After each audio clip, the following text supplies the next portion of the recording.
coronavirus del SARS-CoV-2. Entonces,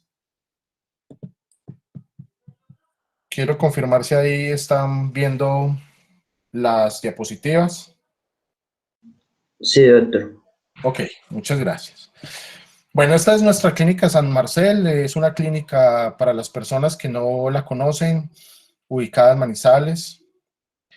Es una clínica en este momento, la hemos denominado clínica mixta, es decir, estamos atendiendo pacientes COVID y pacientes no COVID. Tenemos un servicio de 29 camas dedicadas para la atención de pacientes COVID.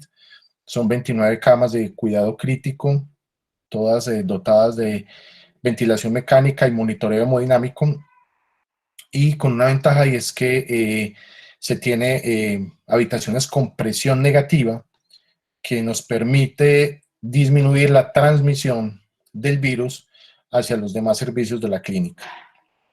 Entonces, hemos venido trabajando en los últimos 2 meses de manera exhaustiva para tener un servicio COVID de alta tecnología, donde podamos ofrecer a nuestros pacientes una atención segura y además donde podamos también tener como meta el cuidado de nuestros colaboradores y cada uno de nuestros personal de salud para evitar infecciones relacionadas con este virus.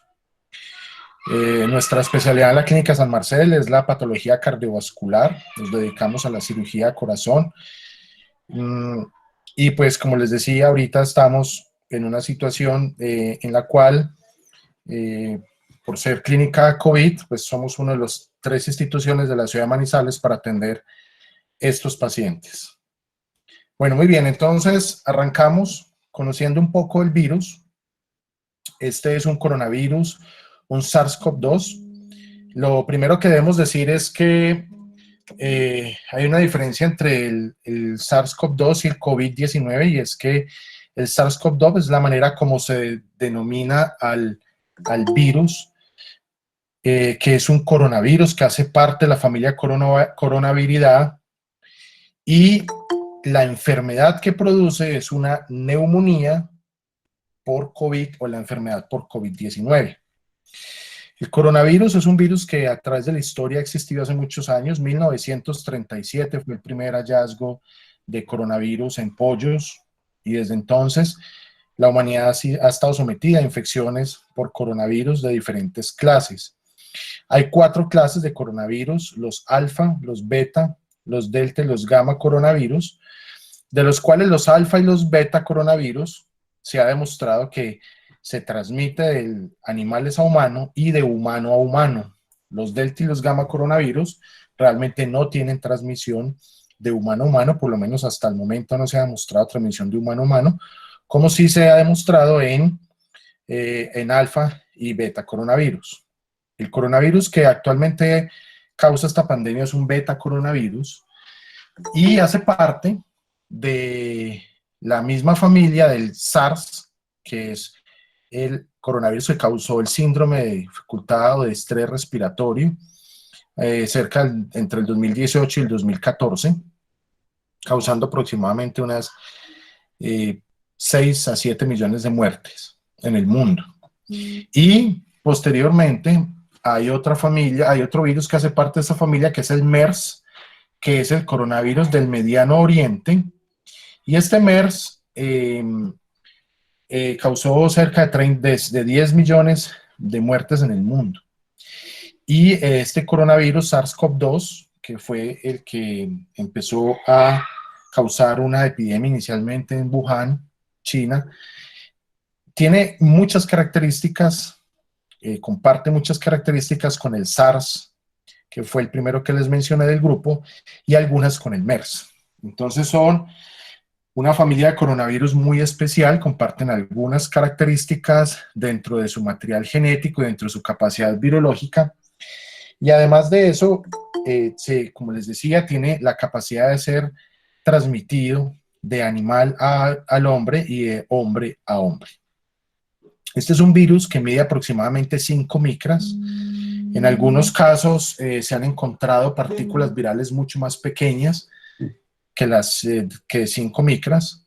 Sin embargo, es un virus pues muy pequeño y además es muy pesado. Tiene una capa externa, que es una capa compuesta por grasas, por perfil, por grasa. Y esa grasa hace que el virus tenga un peso molecular muy elevado.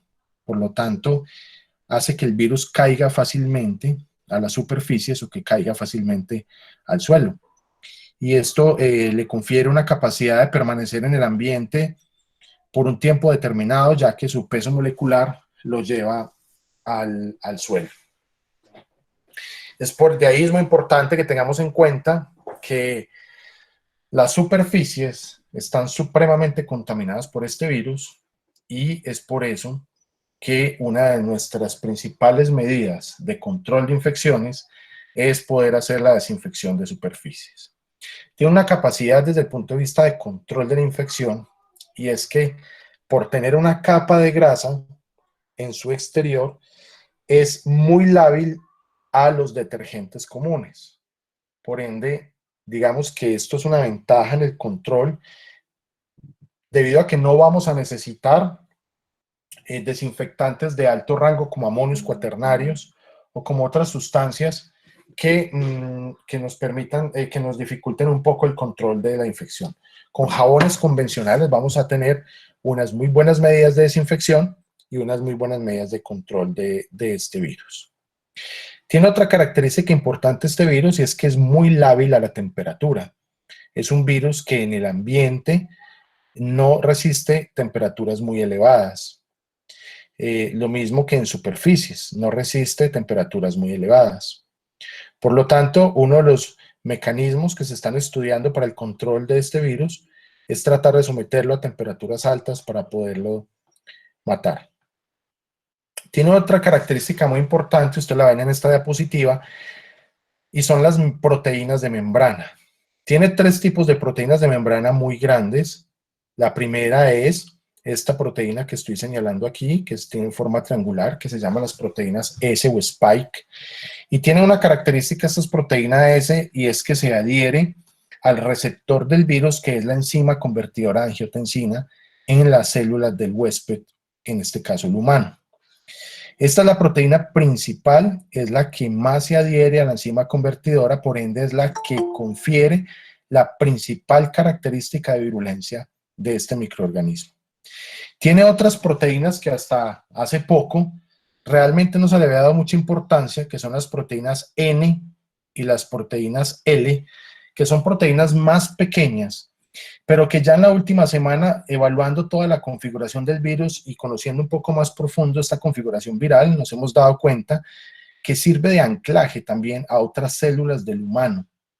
Por ende, este es un virus que presenta una heterogeneidad muy importante, porque no solo se adhiere a las proteínas S o spike a las células, sino que estas proteínas a las cuales no le dábamos mucha importancia hasta la semana pasada, que pudimos conocer con exactitud todas estas estructuras de la pared, nos dimos cuenta que estas proteínas tienen una función muy importante en la adherencia a la célula del huésped y por ende a la capacidad replicativa, dado que es más fácil que el virus entre en la célula del huésped y empiece a hacer su multiplicación viral. Hay una proteína que circula en el humano que se llama la furina, y esta proteína parece ser que cuando entra en contacto con este virus, lo que hace es que se exponen más proteínas S a la membrana y por ende facilita la adhesión de estas proteínas a las diferentes mucosas. Sabemos que el virus entra por vía respiratoria. Se localiza una parte de la carga viral sobre la fosa nasal, sobre todo en la parte posterior de la nasofaringe, pero el sitio en donde más se ubica este virus es en la faringe y por ende en el tracto respiratorio superior. Es allí en ese epitelio en donde las proteínas S se adhieren con facilidad a las células del huésped a través del receptor de la enzima convertidora de angiotensina y comienza su multiplicación viral. Parece que al entrar en contacto con la furina se exponen más proteínas a la cápside viral y por ende se va a ampliar o se va a aumentar la capacidad de adhesión que tiene este virus. esa podría ser un mecanismo de virulencia en donde hay que empezar a trabajar para mirar qué personas o cómo podemos bloquear esa furina dentro del sistema humano. La otra capacidad que tiene este virus es que también en las últimas semanas hemos visto cómo tiene una gran afinidad por el endotelio, sobre todo por el endotelio del intestino y el endotelio del riñón, produciendo una endotelitis, que es una inflamación de ese endotelio, y por ende alterando la respuesta vasomotora que tienen estos órganos, y por eso es que se están demostrando algunas otras complicaciones que vamos a hablar más adelante, como las complicaciones gastrointestinales y las renales. El método de transmisión de este virus, entonces, podemos dividirlo en dos métodos de transmisión. El primero es un método de transmisión aéreo, que puede ser por aerosoles o por gotas. Y ustedes pueden ver en este esquema como cuando una persona tose o estornuda, salen macrogotas o salen gotas al ambiente, que incluso pueden ir hasta 6 metros de distancia con una tos o un estornudo fuerte. Estas gotas, como dijimos inicialmente, ya están llenas de partículas virales, y dijimos que por el alto peso molecular que tiene este virus, las partículas virales tienden a caer por lo menos entre 1 a 2 metros de distancia. De aquí entonces es importante entender por qué la norma del distanciamiento social nos pide que estemos a 1 o 2 metros. Una de las razones es porque estas gotas generalmente caen antes de esa distancia y por ende protege que nosotros no nos estemos contaminando con estas gotas. Hay otras gotas que pueden ir mucho más allá de 1,5 metros y son macrogotas. Estas gotas grandes tienen pequeñas partículas virales que, como les decía al principio, no está muy claro cuánto tiempo permanece en el ambiente. Algunos autores dicen que 30 minutos, otros dicen que 4 horas. Lo que está claro es que el virus en el ambiente realmente es muy lábil a la temperatura y a diferentes humedades, y por lo tanto parece ser que en el ambiente no permanezca mucho tiempo, no, por lo menos no más allá de 30 minutos. Hay algunas gotas grandes que pueden viajar a 4 o 6 metros de distancia y pueden tener partículas virales, y es producir contagio a las demás personas.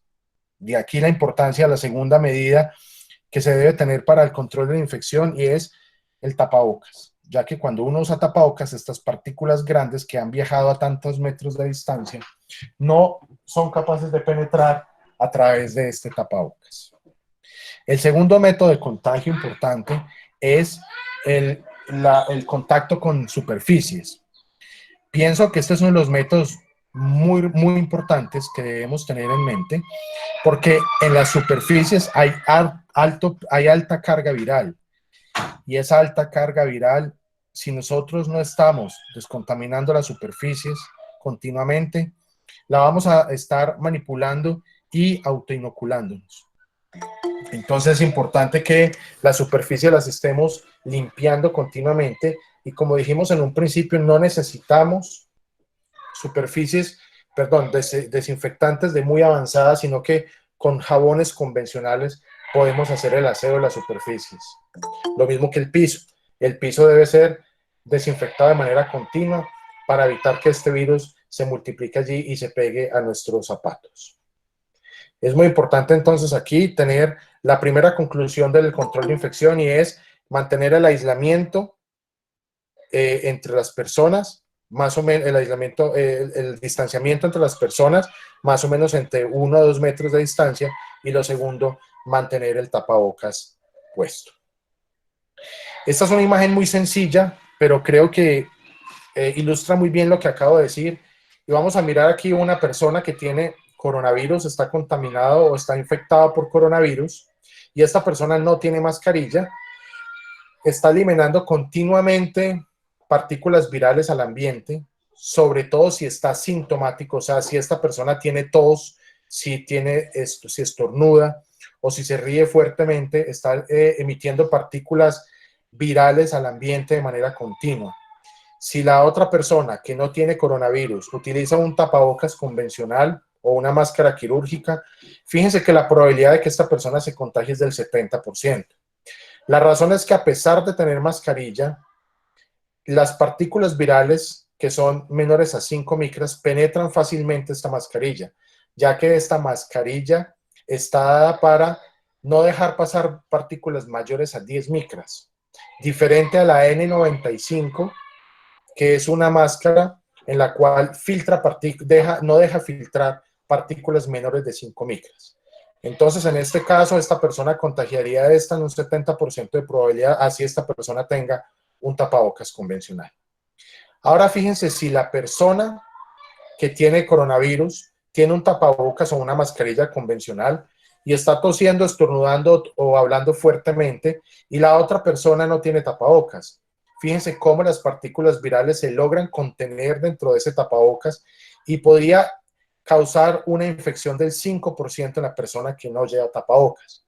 Por eso es muy importante que todas las personas que tengan síntomas respiratorios usen tapabocas.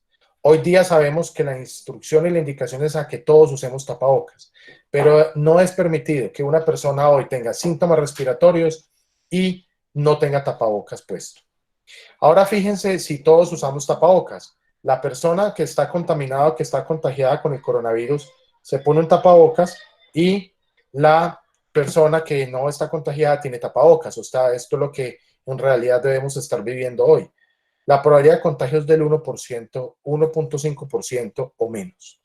Entonces, esta gráfica, que es una gráfica sacada de un estudio importante y grande, nos muestra cómo realmente usar tapabocas sí tiene un impacto importantísimo en la transmisión viral. Y fíjense que son tapabocas convencionales. Muchas personas nos preguntan si los tapabocas de tela funcionan. Los tapabocas de tela sí funcionan, sin embargo tienen una protección menor a estos tapabocas quirúrgicos. Cuando una persona tiene síntomas respiratorios, realmente el tapabocas que debe estar usando es un tapabocas, una mascarilla quirúrgica. Para las demás personas que no tienen síntomas respiratorios, se podría usar un tapabocas de tela, no hay inconveniente, siempre y cuando no haya personas con sintomatología respiratoria. De tal manera que el tapabocas de tela sí funciona y puede ser una medida importante ahorita si entramos en desabastecimiento de los tapabocas quirúrgicos. Los próximos 4 gráficos corresponden a los elementos de protección que debemos usar dependiendo de los servicios en que estemos en el ámbito hospitalario. Es decir, no todos debemos tener todos estos elementos cuando vamos a entrar en contacto con un paciente o cuando vamos a estar en un servicio puntual. Lo que les quiero decir para el personal de salud es que todas las personas que vayan a entrar en contacto con un paciente que tiene alta carga viral, que está liberando aerosoles al ambiente, quiere decir, pacientes a los que vamos a intubar, hacer intubación orotraqueal, pacientes a los que vamos a hacer aspiración traqueal o faríngea, pacientes a los que vamos a hacer nebulizaciones, pacientes a los que vamos a tomar una muestra del tracto respiratorio superior en donde el paciente puede toser y eliminar múltiples elementos virales al ambiente. En esos casos, o profesionales que van a hacer algún tipo de procedimiento especial como endoscopias digestivas, fibrobroncoscopias, ecocardiogramas transesofágicos, estas personas deben de estar cubiertas con todos los elementos de protección personal. En este caso, digamos para el servicio de urgencias, son pacientes que deberían tener, obviamente como todos, lavado de manos, un gorro quirúrgico, un tapabocas N95, unas monogafas, una careta o escafandra, un vestido quirúrgico, una bata antifluido, unos guantes, un par de guantes quirúrgicos y unas polainas. Es decir, estas personas deben de estar cubiertas con todos los elementos de protección personal que tenemos a la mano, dado que estar sometidos a procedimientos que liberan altos aerosoles al ambiente va a conferir el mayor riesgo de contagio con el coronavirus. Las partículas y la carga viral en el ambiente de una persona que está tosiendo con coronavirus en su garganta son millones de partículas virales, de manera que someterse uno a ese momento es una altísima probabilidad de contagio y con seguridad en el mundo el 37% del personal sanitario que se ha infectado ha sido porque se ha sometido a procedimientos o a pacientes que han tenido procedimientos con altas cargas virales y seguramente con una protección que no es adecuada. En el servicio de hospitalización y la consulta externa, digamos, para las personas que no tienen contacto directamente con personas COVID, no deben tener todos los elementos de protección personal, pero sí deben llevar su máscara quirúrgica, excepto que la persona o el paciente esté tosiendo o esté estornudando, por lo cual debemos pasar a ponernos un respirador N95. En los servicios que no hay COVID, no necesitamos estar cubierto con todos los elementos de protección personal, ni necesitamos llevar una N95. En teoría, como les mostré la gráfica al inicio, si tenemos los pacientes cubiertos con máscara quirúrgica convencional y nosotros también tenemos una máscara quirúrgica convencional, la probabilidad de transmisión es menor al 1%, excepto que este paciente tenga algún síntoma respiratorio que nos permita entonces cambiar la máscara quirúrgica nuestra por un respirador N95. Las personas que no tienen contacto con pacientes, como por ejemplo las personas que están en áreas administrativas o que están en servicios como facturación y demás, no necesitan estar con todos los elementos de protección personal. Estas personas, si tienen una barrera física como una ventana de vidrio que divida entre el paciente y la persona, deben llevar solamente una máscara quirúrgica. Si no existe una barrera para la comunicación de las personas, entonces sí deben ponerse una máscara N95. En las unidades de cuidados intensivos, es uno de los servicios donde más riesgo hay por dos razones. La primera, porque hay una exposición prolongada a los virus, y la segunda, porque las personas que trabajamos en las unidades de cuidados intensivos estamos sometidos a diferentes virus de diferentes pacientes. Y parece ser que estar sometido a diferentes virus o a diferentes pacientes con virus parece que aumenta la carga viral, y el aumento de esta carga viral es un factor de riesgo para mortalidad. En las unidades de cuidados intensivos, entonces, todo el personal que está adentro atendiendo pacientes directamente con COVID debe tener todos los elementos de protección puestos, dado que se considera un servicio de alta carga viral y un ambiente que está contaminado.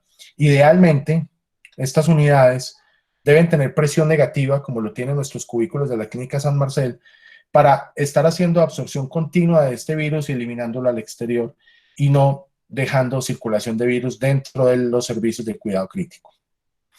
Estas diapositivas van a quedar para que sean consultadas para cada una de las profesiones que están en este web, y que, dependiendo de la función o de las actividades que desempeñen, puedan revisar en cuáles son los elementos de protección que deberían utilizar en algún momento determinado. Bueno, siempre nos hemos encasillado y nos hemos metido en que desde que esto comenzó, hemos hablado de que el coronavirus es un virus respiratorio y que genera síntomas respiratorios, cosa que es cierto. Sin embargo, hemos aprendido durante estas semanas que hay otra sintomatología que no hace fácil diferenciar una infección por coronavirus de una infección por otros microorganismos. Clásicamente, esto es una enfermedad que se ha caracterizado por tres cosas de inicio, que son la fiebre, que se presenta en un 85 al 87% de los casos. Segundo, la tos, que generalmente es una tos seca. Y tercero, disnea o dificultad para respirar. Se asocian otros síntomas como cefalea, como mialgias o malestar general y dolores musculares, y un cansancio que los pacientes refieren que han tenido en los últimos días. Generalmente, cuando una persona se infecta, empiezan los síntomas entre el segundo y el tercer día, y los síntomas se vuelven más agudos entre el sexto al séptimo día, donde la carga viral se ha multiplicado de manera importante y empieza a descender más o menos al séptimo día para empezarse a negativizar la carga viral entre el 10º y el 12º día. Quiere decir que si uno se contamina o se infecta con coronavirus, probablemente las primeras 48 a 72 horas va a estar asintomático, y a los 3 días va a empezar con los síntomas que acabo de mencionar. El 50% de los pacientes que tienen infección por coronavirus están completamente asintomáticos. Es decir, tienen síntomas menores. Perdón, no tienen síntomas. Sin embargo,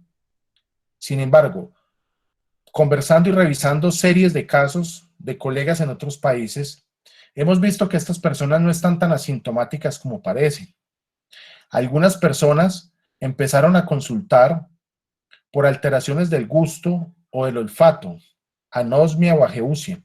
Y de hecho fueron los otorrinos los primeros que empezaron a tener contacto con estos pacientes porque las personas consultaban era por alteraciones del olfato. Y hoy sabemos cómo tener una alteración del olfato o del gusto en este proceso viral podría ser un síntoma precoz de una infección por coronavirus. Hablando con otros colegas nos han contado cómo sus pacientes 3 a 4 días antes han percibido un olor a menta de manera continua y esto ha coincidido con una serie grande de pacientes, sobre todo en Perú, en donde ellos empezaron a oler a menta y posterior a este olor a menta 2 días después empezaron los síntomas gripales como los mencioné ahorita. Entonces, probablemente las personas no están tan asintomáticas como parece. Algunas otras personas han experimentado un cansancio excesivo que no es fácil encasillarlo en un diagnóstico cuando las personas hoy trabajan altas horas, tienen alta carga laboral o altas horas de trabajo. Entonces, probablemente vale la pena enfocar un poco más a estos pacientes porque cuando uno mira, consideramos que esta serie de asintomáticos probablemente sea menor. Entonces, estos síntomas leves o estos signos leves también son importantes empezarlos a tener en cuenta. Un 25% de los pacientes tienen síntomas gastrointestinales como por ejemplo diarrea y dolor abdominal. Un 25 a 30% de los pacientes van a tener manifestaciones cutáneas con algún tipo de exantema o brote, especialmente en extremidades, que lo hace confundir a uno con infección con otros microorganismos, especialmente de origen viral, como es el caso del adenovirus, como es el caso de herpes o es el caso incluso de influenza que puede dar manifestaciones cutáneas. Entonces, por eso aquí yo planteo la opción de que el diagnóstico clínico no es fácil hacerlo por los múltiples síndromes en los cuales se puede estar encasillando esta enfermedad, por lo cual una de las invitaciones que estamos haciendo es tratar de encasillar esto como un cuadro sindromático que tiene múltiples síntomas y que no podemos determinar que sean solo respiratorios. Entonces, cuando estos pacientes tienen fiebre, tos, disnea y pues antes decíamos que cuando estos pacientes tenían contacto epidemiológico, que era que vinieran de países con alta tasa de probabilidad de coronavirus, pues entonces estos eran los pacientes que decíamos que tenían 2 o más criterios y les hacíamos una prueba que de una vez de entrada les digo la prueba de oro es la PCR para coronavirus. Sin embargo, todo lo que les estoy mencionando nos ha permitido determinar que todos estos síntomas habrá que estudiarlos a mayor profundidad para pensar que cualquier persona con síntomas que no nos encasillen un diagnóstico, pensemos y abramos el abanico de opciones teniendo en cuenta a una infección por el SARS-CoV-2 como una primera posibilidad. No solo los pacientes que tengan infección respiratoria alta.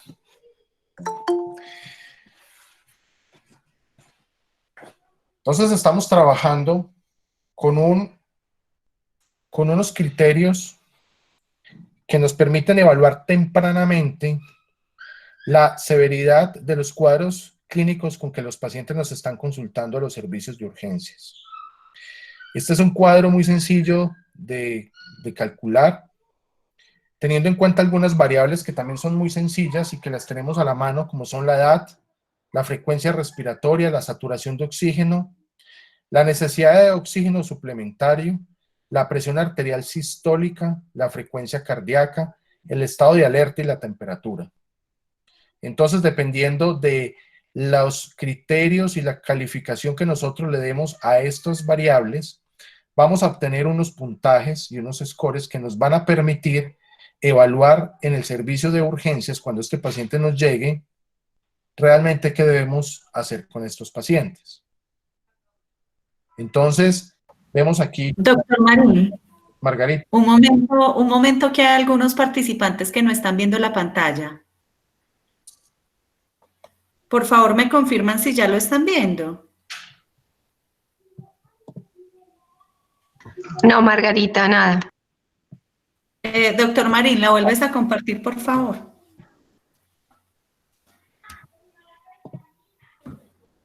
¿Ahí? Listo, ahora sí. Sí, señora. Sí, señora. Gracias, doctor Marín. Sigamos entonces. Ok, entonces les estaba mencionando cómo, dependiendo del puntaje que tenemos con este score, que es el News 2, es un score avalado para practicar de manera rápida en todos los pacientes en los cuales tenemos sospecha de infección por coronavirus. Podemos mirar, dependiendo del score, hacia dónde este paciente podría ir y qué cuidados podríamos tener después de la clasificación del score. Entonces, por ejemplo, como un paciente que tiene un score mayor a 7 se considera un riesgo alto y este paciente debe ir a una cita prioritaria en un servicio de emergencias y con seguridad va a ir a una hospitalización para manejo intramural de sus síntomas y de su patología. Muy importante para las personas que trabajan en los servicios de urgencias que este News 2 se evalúe de entrada, y lo mismo pasa cuando los pacientes están en observación de urgencias, que se pueda estar evaluando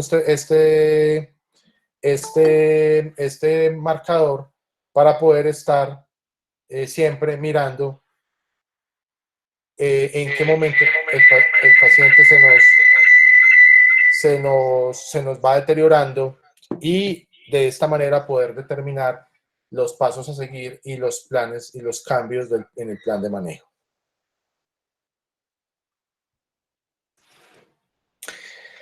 Les hablaba que el 25% de los pacientes presentan lesiones dermatológicas.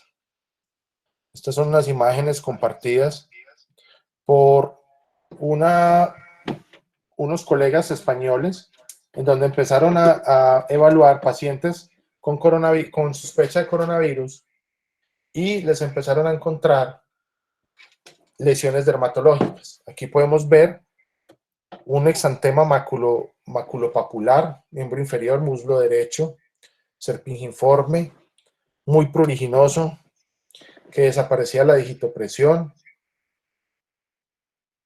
asociado a fiebre y malestar general. Entonces, esta paciente fue diagnosticada con coronavirus por una prueba, una PCR positiva. Aquí hay otros hallazgos dermatológicos donde hay un exantema maculopapular que desaparece a la digitopresión, que produce mucho prurito, y también fue diagnosticada con coronavirus cuando esta persona realmente no tenía otra sintomatología diferente a este rash. Un exantema que puede ser dado por múltiples infecciones virales o incluso infecciones bacterianas, y que de entrada uno no pensaría que este paciente esté infectado por un coronavirus. Estas son otras lesiones mucho más agresivas. Son lesiones en donde podemos encontrar compromiso palmoplantar con eritema muy doloroso a nivel de las articulaciones distales, en este caso las metatarsofalángicas, muy dolorosas, con progresión rápida incluso hasta la necrosis, que podría llevar a la amputación de la extremidad o de la articulación. Esto probablemente obedece a microtrombos o a trombos de la microcirculación, que hace que estas personas tengan estas alteraciones cutáneas distales. Esto se presenta generalmente en pacientes con un compromiso mayor, dado el estado trombótico que tiene esta enfermedad, como lo vamos a mencionar un poco más adelante. Entonces, lo que quiere decir es que no solo nos enfoquemos en los síntomas respiratorios, sino que tenemos que buscar en todo el examen físico si encontramos alguna alteración cutánea que también nos pueda permitir pensar en este diagnóstico diferencial. Quiere decir que el diagnóstico clínico por sí solo no nos va a bastar. debemos echar mano de lo que tengamos para poder ampliar las posibilidades diagnósticas y poder llegar a un diagnóstico temprano que nos permita incluso generar recomendaciones mucho más rápidas. Sabemos que en una pandemia y que en una emergencia de salud pública las cosas empiezan a escasear y seguramente empezaremos a quedarnos poco a poco sin elementos. Y por eso esta diapositiva que la he dejado aquí, y es que finalmente la pregunta que siempre le hacen a uno es si las pruebas rápidas funcionan o no funcionan, y yo digo antes de responder es si tenemos disponible o no las tenemos, porque si las tenemos pues las hacemos y si no las tenemos pues no las hacemos. Lo mismo pasa con las mascarillas. Hace 2 semanas peleábamos todos los días y nos teníamos que poner una máscara N95 o una mascarilla quirúrgica y gastábamos horas de reuniones discutiendo en cuál de las 2 máscaras debemos ponernos, y al final cuando decidíamos ponernos la máscara N95 todo el tiempo, la respuesta al almacén es no hay máscaras N95. Entonces finalmente póngase una mascarilla quirúrgica. Hoy lo que sabemos es que debemos trabajar con lo que tenemos y debemos usar los elementos de protección personal de la mejor manera para que estos elementos finalmente nos sirvan de protección. Ya sabemos que no necesitamos elementos de protección personal sofisticados ni diferente a lo que ya tenemos y mostramos en los cuadros anteriores para que todas las personas se protejan, y con un buen uso de los mismos y seguramente con un excelente lavado de las manos vamos a tener unas medidas adecuadas para evitar que nos contaminemos con el virus. Cuando yo me enfrento a un paciente que tengo sospecha de coronavirus, debo hacer un abordaje paraclínico que me lleve y que me oriente a pensar en que este paciente tenga coronavirus, pero que además tenga algunas otras connotaciones especiales como proceso inflamatorio severo o como trombosis. Entonces vamos a arrancar haciéndole un cuadro hemático a estos pacientes convencional. Y aquí quiero dejar un mensaje muy claro, y es que nos han enseñado que a estos pacientes hay que buscarles linfopenia. Realmente en la fase inicial de la infección por coronavirus vamos a poder tener leucocitosis con neutrofilia. Es decir, podríamos tener un hemograma muy similar a lo que uno ve en una infección bacteriana, y eso no descartaría una infección por coronavirus. Las grandes series de personas que han manejado grandes pacientes, un número grande de pacientes con coronavirus, nos cuentan que la linfopenia generalmente empieza entre el 3.º y el 4.º día de la infección. Es decir, que si una persona debuta con linfopenia, este paciente tiene un peor pronóstico que aquellas personas que no han tenido linfopenia desde el principio. Entonces, no nos quedemos solamente en buscar la linfopenia, porque seguramente se nos pasarán muchos pacientes, sino que pensemos en una evaluación global del cuadro hemático que nos permita también determinar otros procesos infecciosos asociados, como por ejemplo las infecciones bacterianas que podrían coinfectar estos pacientes con coronavirus. Hay otras alteraciones del hemograma que son importantes tenerlas en cuenta. Por ejemplo, la trombocitosis, elevación de las plaquetas. Esto nos orienta hacia un fenómeno trombótico que debemos ir descartando. No obstante, tener las plaquetas elevadas se comportan como marcadores inflamatorios agudos, que lo que nos están demostrando es que este paciente realmente está muy inflamado. Cuando un paciente debuta también con trombocitosis, lo que debemos pensar es que este paciente también va a tener un peor pronóstico, dado que las trombocitosis es una respuesta celular a un proceso inflamatorio severo. Hay otras personas que podrían tener una anemia hemolítica, dado que ya sabemos que el coronavirus tiene una alteración por el grupo M de la hemoglobina, desplazando la proteína a la unión del oxígeno, y estos pacientes debutar con anemias que son normocíticas, normocrómicas. No obstante, pacientes que han sido tratados con hidroxicloroquina, con cloroquina, podrían tener una anemia hemolítica por el 2,3-difosfoglicerato. Hay que acabar de completar el perfil metabólico completo, y dentro de ese perfil metabólico completo evaluar los electrolitos. Los pacientes que tienen hipocalcemia están asociados también a un proceso inflamatorio severo y a riesgo de arritmias ventriculares por síndromes de QT prolongado.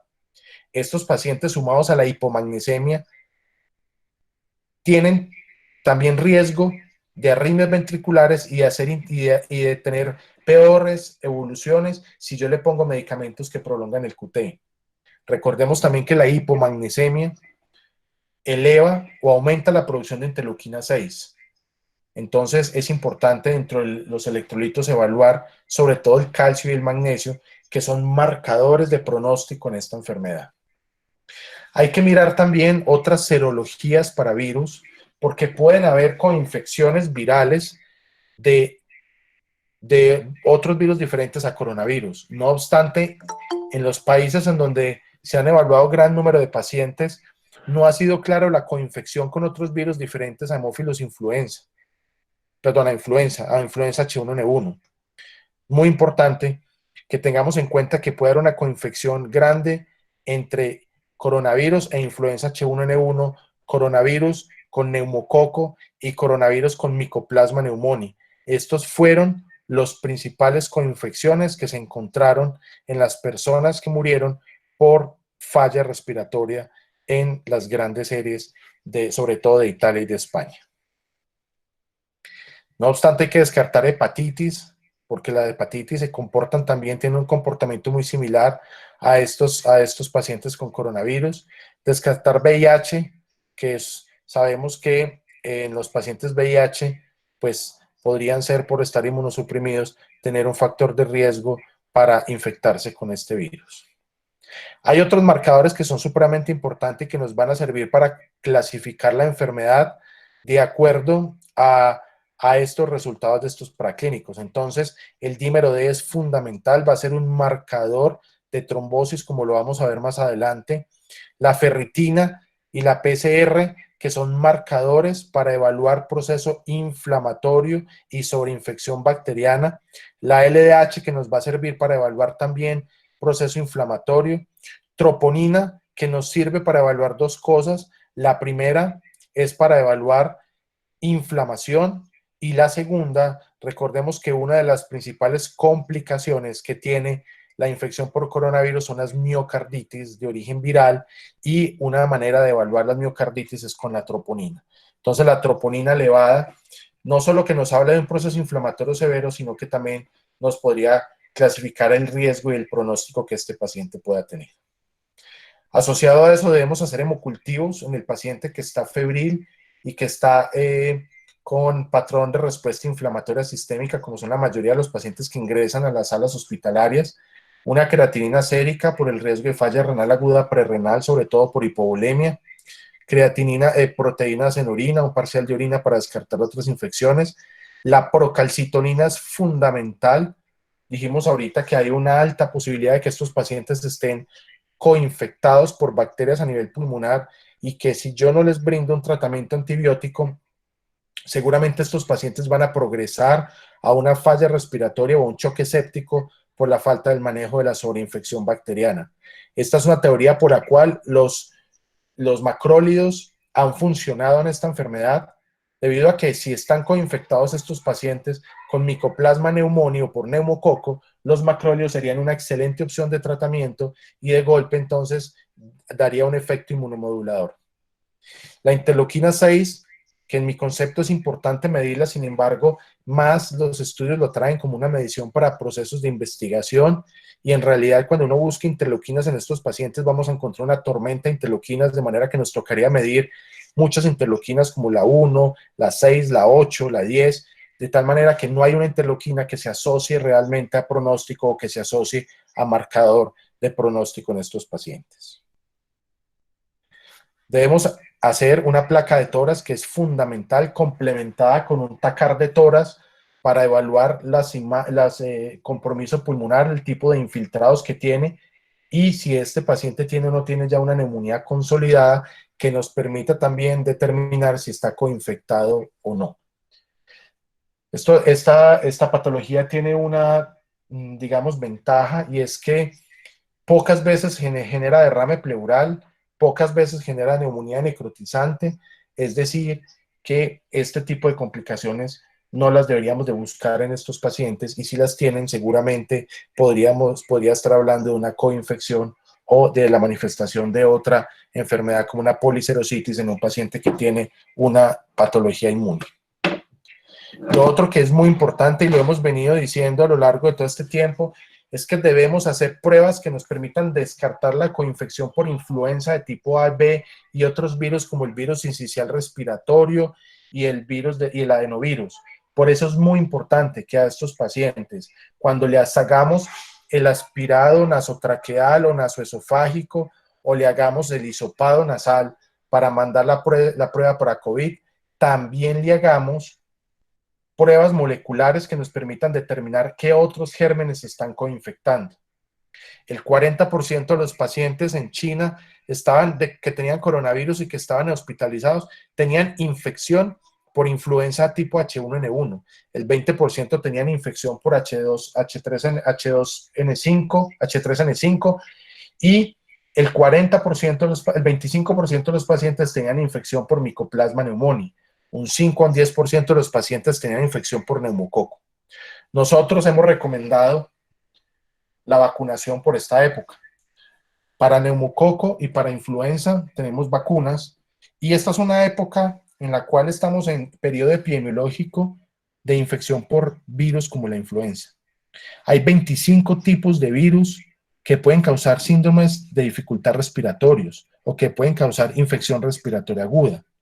Si nosotros empezamos a cerrar la margen de infecciones virales, seguramente vamos a tener que concentrarnos en 2 o 3 virus grandes que puedan estar coinfectando al paciente. De tal manera que vacunarnos es una muy buena medida. Habrán personas que tengan otro concepto y que dirán que en la etapa de COVID no debemos vacunarnos, pero si nosotros tenemos anticuerpos contra otros virus, seguramente vamos a disminuir la probabilidad en un 40% de coinfección por otros gérmenes que nos puedan complicar o que nos puedan llevar a patologías más severas y más agresivas. Por lo tanto, la vacuna para la influenza es una vacuna recomendada. Los efectos adversos para la vacuna de la influenza se presentan de 1 por cada millón de personas, es decir, que la probabilidad de que usted tenga un evento adverso por la vacuna contra la influenza es muy bajo. Y si es así, usted puede tener síntomas menores, como por ejemplo malestar general, fiebre, que no le van a durar mayor a 24 horas.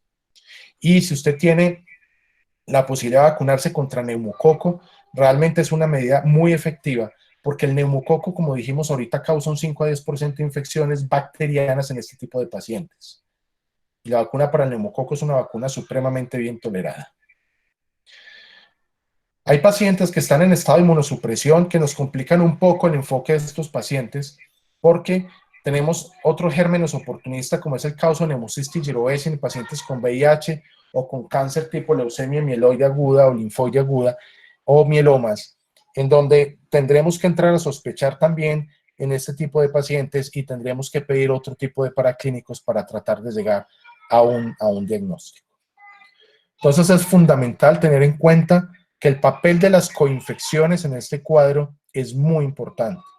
No podemos olvidar que solamente es el coronavirus el que tiene estos pacientes, sino que el enfoque general nos debe llevar a pensar que existen otros microorganismos que pueden estar acompañando este proceso de enfermedad.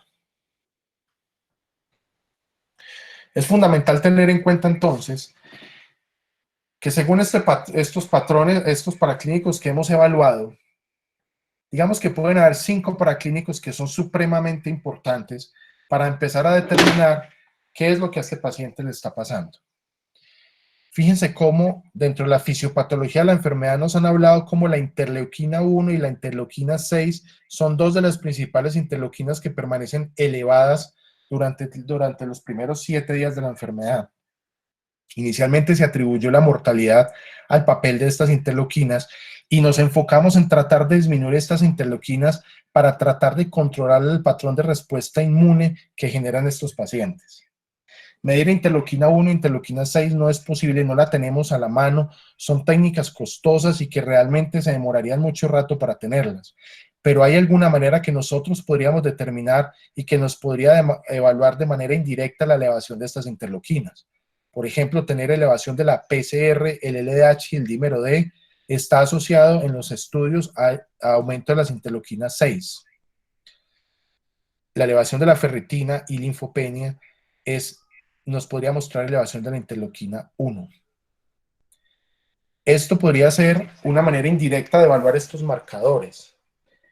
Ahora, la interleuquina 6, con la elevación del dímero D, está asociada a la formación de trombos. Por ende, estos pacientes que uno presume que tienen elevada la interleuquina 6 probablemente van a tener más riesgo de trombosis, sobre todo de tromboembolismo pulmonar, que es una de las principales complicaciones de esta enfermedad.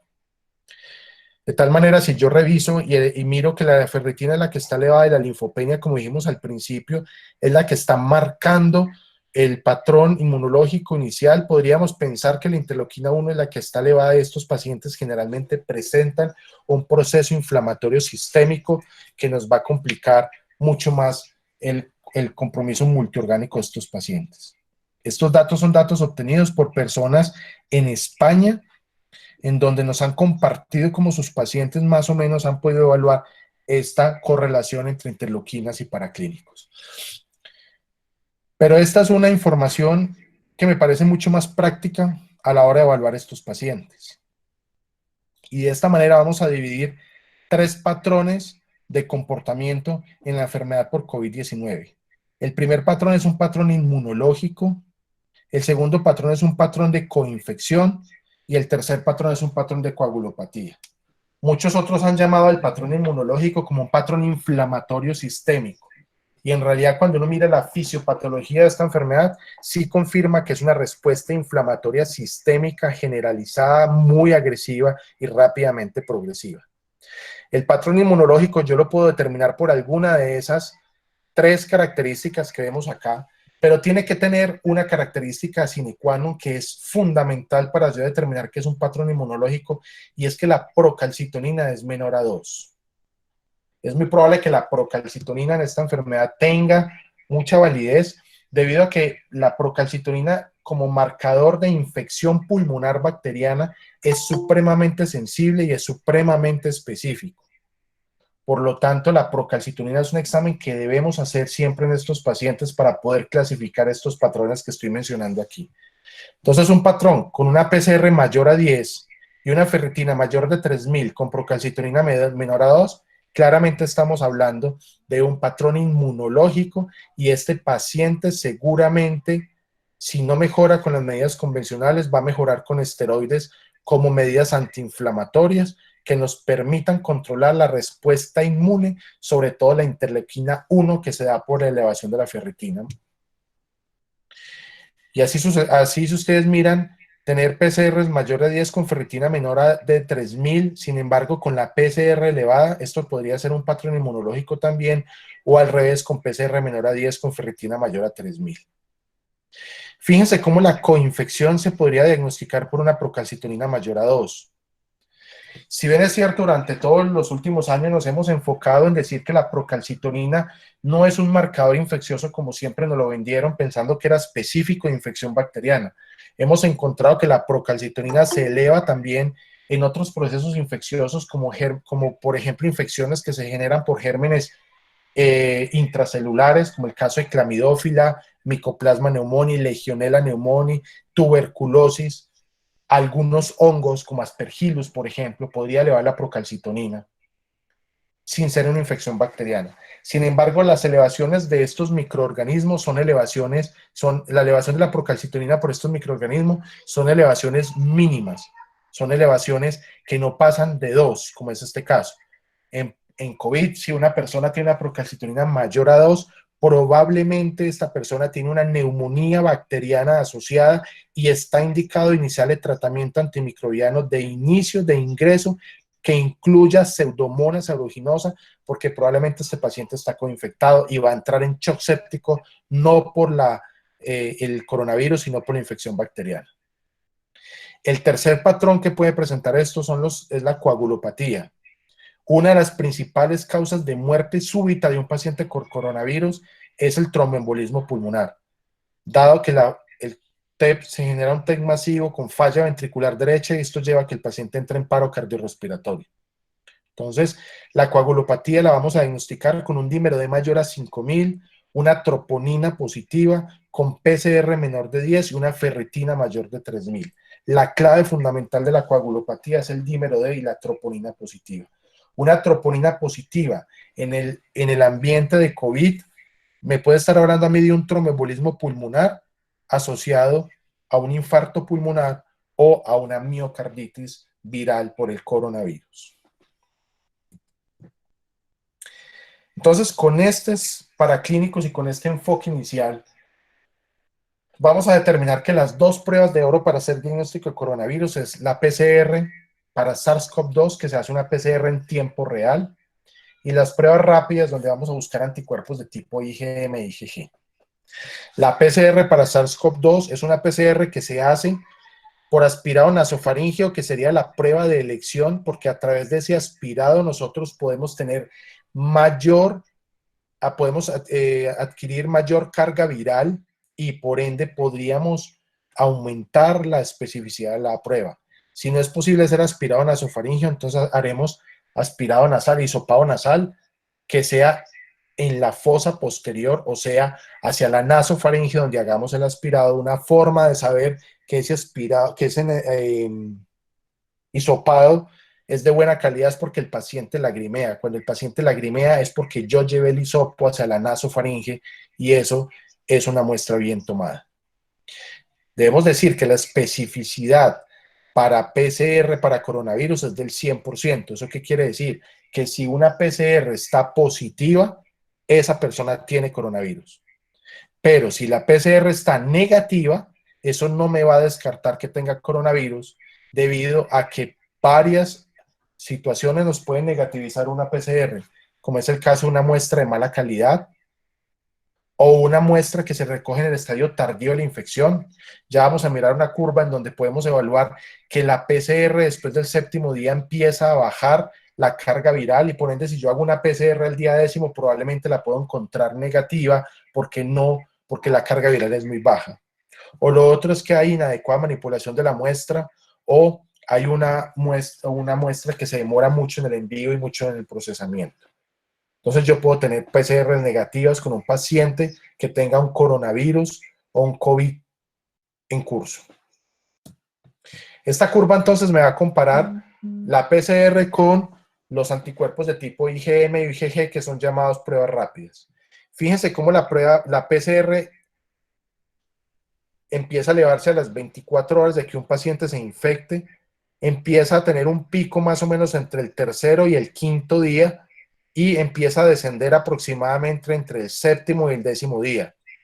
Es decir, que yo puedo coger un paciente al día 12 de los síntomas, hacerle una PCR para SARS-CoV-2 y salirme negativa porque tengo una carga viral supremamente baja que no me va a coger o no me va a permitir amplificar el ARN de este virus.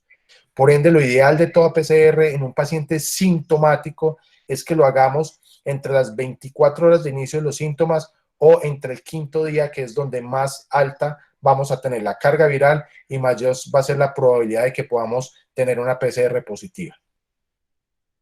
Con respecto a las pruebas rápidas, que son los anticuerpos de tipo IgM e IgG, hay algo muy importante y es que los anticuerpos de tipo IgM, que es inmunidad adquirida en fase temprana, estos anticuerpos se van a empezar a elevar al 5º día de la infección. Más o menos entre el 5º y el 7º día empiezan a tener una curva ascendente para llegar a un pico y una meseta entre el día 12 y el día 14 y después disminuir al día 21. Es decir, que si yo hago una prueba rápida antes del día 5º o 7º de la infección, esta prueba rápida me puede salir negativa y esta persona estar contaminada o infectada con coronavirus. Eso quiere decir que no toda persona que se haga una prueba y esté negativa, en los primeros 7 días le descartemos la infección. Si yo tengo un paciente que tiene 3 días de síntomas, le hago una IgM, o sea, una prueba rápida, está negativa y yo sospecho que tenga coronavirus, debo repetirla al día 10º más o menos para aumentar la sensibilidad y la especificidad de esta prueba. Al día más o menos 10 o 12, empieza a elevarse los anticuerpos de tipo IgG. Estos anticuerpos son los anticuerpos que le van a dar inmunidad en teoría de por vida. No sabemos si tener anticuerpos de IgG van a servir para toda la vida y si esto lo va a proteger para futuras infecciones por otro coronavirus. Eso no está muy claro, es un tema que está en estudio, es un tema que se está revisando, dado que muchas veces la gente pregunta que si al tener ya un coronavirus positivo, esto le va a conferir inmunidad de por vida y esto no lo sabemos aún. Creemos que va a pasar como influenza, que es probable que uno tenga inmunidad para SARS-CoV-2, seguramente para otro tipo de coronavirus no tendremos, y pues lo que nos importa ahorita en este momento de pandemia es tener inmunidad contra el SARS-CoV-2. En conclusión, las pruebas rápidas no me van a servir para diagnosticar una infección antes de 7 días de síntomas. Si yo hago una prueba rápida y me sale negativa y sigo sospechando que el paciente tiene coronavirus, yo lo que debo hacer es repetir esa prueba aproximadamente entre 7 días después, 7 días después de la infección. ¿Para qué me serviría a mí hacer una prueba rápida y determinar anticuerpos de tipo IgG? Para mirar sobre todo personal de la salud, quién tiene anticuerpos de tipo IgG ya positivos, quiere decir en algún momento de su vida tuvo contacto con este coronavirus, y estas personas me podrían servir a mí para ponerlos al frente de unidades COVID, porque en teoría tendrían menos probabilidad de infección. Entonces hemos elaborado este algoritmo que creo que es muy práctico para tenerlo, y es dividir a los pacientes en síntomas menos de 7 días o más de 7 días. Si yo tengo un paciente con menos de 7 días de síntomas con infección respiratoria aguda leve o moderada, lo que yo debo hacer es una PCR para coronavirus, ya sea un hisopado nasofaríngeo o un hisopado orofaríngeo. Si ese paciente tiene una infección respiratoria aguda grave, lo que yo debo hacer es, y ese paciente está intubado, hacemos una PCR por aspirado traqueal. En segunda opción, un lavado broncoalveolar, que en teoría deberíamos de evitarlo hasta donde más se pueda, debido a que la probabilidad de generar aerosoles en un lavado broncoalveolar es muy alta. Si este paciente lleva más de 7 días desde el inicio de los síntomas, yo puedo hacer anticuerpos de tipo IgM o IgG, que pueden ser por punción capilar o por punción venosa.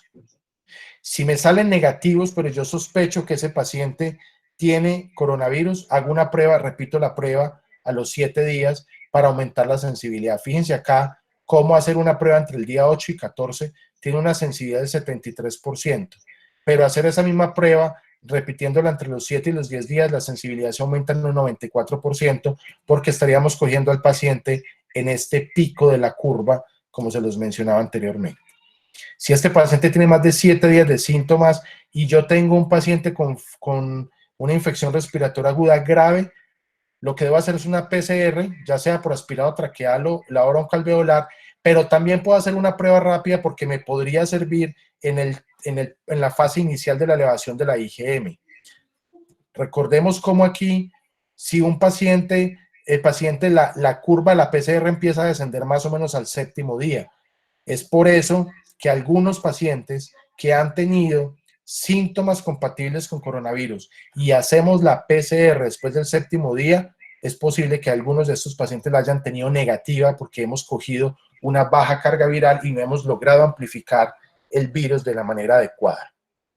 Lo que les quiero decir es que no toda prueba negativa me descarta diagnóstico. Tenemos que tener una agudeza clínica, que es lo que venimos hablando, más un buen soporte paraclínico e imagenológico, y si es así y sospechamos que esto es un COVID-19, debemos tratarlo en concordancia a los síntomas y a las imágenes diagnósticas. Decíamos que uno de los principales paraclínicos era la tomografía, un TAC de alta resolución del tórax, y en esta tomografía nosotros podemos encontrar varios compromisos radiológicos. Fíjense aquí en esta primera imagen, les estoy mostrando una tomografía de un paciente que está completamente asintomático. Este es un paciente que llama a alguna de las líneas, en el caso nuestro la 123, y va a decir que tiene fiebre y que tiene malestar general. En la línea le van a decir que si tiene dolor, que si tiene dificultad para respirar, la persona va a responder que no. Le van a decir que si llega con fiebre más de 48 horas, le van a decir que no. Que si el dolor de cabeza es insoportable, la respuesta va a ser no. Entonces le van a decir, quédense en su casa tranquilo, que estos síntomas no van a progresar a mayor cosa, y más bien si usted tiene dificultad para respirar o algo, pues entonces regrese o vaya a un servicio de urgencias. Estos pacientes, el 40% de estos pacientes en Italia consultaban a los 3 días con dificultad respiratoria. pacientes que inicialmente no tenían ningún síntoma de gravedad, al tercer día tenían dificultad respiratoria y al quinto día estaban muertos. Ellos empezaron a preguntar qué pasaba con esos pacientes, por qué progresaba tan rápido. Y empezaron a buscar en algunos pacientes en teoría con síntomas leves e incluso personas asintomáticas, y empezaron a encontrar unos hallazgos muy interesantes que eran unos infiltrados en vidrio despulido, muy pequeños, sobre todo hacia la periferia, y algunos fenómenos atelectásicos en bases posteriores. Cuando fueron y le tomaron la saturación a esos pacientes, encontraron que esas personas saturaban menos de 83%. Eso quiere decir que esos pacientes están sometidos a una hipoxia silente y no nos estábamos dando cuenta, sino al tercer día, cuando el paciente desencadenaba, había vencido todos los mecanismos de autorregulación pulmonar y de oxigenación, se había metido en un metabolismo anaerobio y probablemente entraban en falla respiratoria y por eso terminaban 3 días después complicados y al quinto día muertos. Quiere decir que esto es una enfermedad que produce una hipoxia silente. Por eso hemos dicho que hay que tener mucho cuidado con los pacientes y hemos recomendado que los pacientes que dejamos en casa se les haga un seguimiento de la saturación de oxígeno, porque estos pacientes podrían estar bien, tranquilos, sin ningún problema, pero saturando 83%. Entonces, de aquí nació el concepto de hipoxia silente, que es un concepto muy importante para tener en cuenta, porque estos pacientes hay que tratarlos tempranamente y no dejar que progrese ese fenómeno hipóxico. Si esto progresa, después vamos a tener una tomografía con infiltrados alvéolo intersticiales que están distribuidos hacia la periferia del pulmón. Esa es una característica de estos infiltrados de esta enfermedad. Compromete mucho la periferia del pulmón. Son infiltrados alvéolo intersticiales o, como nos lo reportan los radiólogos, en vidrio despulido. Y empiezan a formarse infiltrados, a coalescer hasta formar consolidaciones pulmonares con broncograma aéreo y persistencia de infiltrados alveolointersticiales hacia la periferia, incluso con algunas adenopatías parailiares, engrosamientos pleurales y atelectasias, sobre todo posteriores.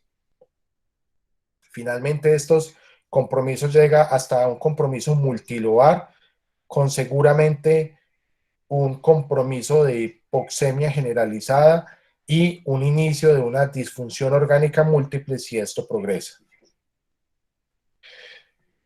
Estas son imágenes compartidas por unos colegas españoles. Esta es una médica intensivista en España, que después de 3 días de estar manejando pacientes con COVID, inicia con tos, malestar general, algo de fiebre.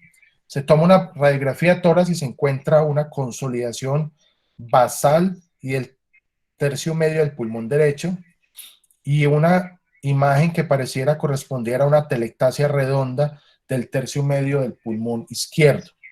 Se hace una tomografía en donde se confirman estos hallazgos: infiltrados alvéolo intersticiales, aquí muy centrales, pero dirigidos hacia la periferia, con atelectasias bivasales posteriores y una atelectasia probablemente redonda del pulmón izquierdo.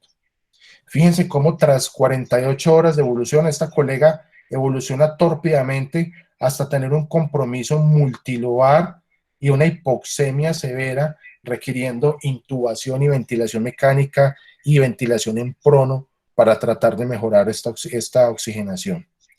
Esa es una enfermedad rápidamente progresiva, con compromiso pulmonar muy rápido y muy deleterio. Estas son imágenes de otro colega español, intensivista, 2 días de estar, una semana, perdón, después de estar intubando pacientes COVID. Comienza con un cuadro respiratorio que se caracteriza por tos y disnea, y se hace una tomografía tórax donde encontramos los infiltrados alvéolo intersticiales difusos con algunas adenopatías parailiares y unas atelectasias posteriores. Fíjense cómo el compromiso tomográfico a través de los días, perdón, de las horas, porque esto es una evolución tomográfica que ocurre de 6 a 8 horas, y ya tenemos unos infiltrados alveolares difusos con muchos infiltrados hacia la periferia. Miren la localización, que es muy típica de la enfermedad por coronavirus. y esta persona, por fortuna, sin tener mucho trastorno de la oxigenación, lleva a que se pueda ser manejado con una cánula de alto flujo y pueda salir adelante sin necesidad de soporte ventilatorio invasivo. Pero también tenemos el contexto de un paciente que, a pesar de su compromiso respiratorio y su trastorno de la oxigenación, pueda estar con una radiografía normal o casi normal.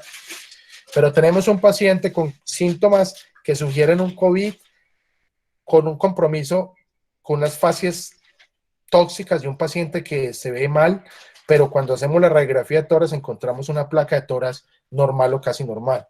Entonces la pregunta aquí es, ¿qué podría estar pasando y cuáles serían los mecanismos que podrían estar comprometiendo a este paciente?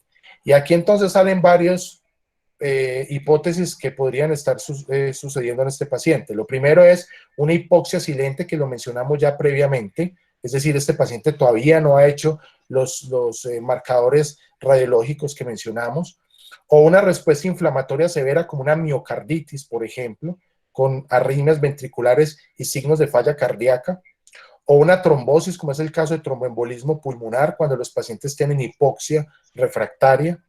Y vienen otras dos teorías que han salido últimamente, que son el exceso de hierro que causa estrés oxidativo y lisis celular, o el aumento de las porfirinas, ya que el coronavirus altera la porción M de la hemoglobina y por ende evita que esta proteína transporte el oxígeno y por ende esto lleva a un metabolismo anaerobio y a posterior lisis celular.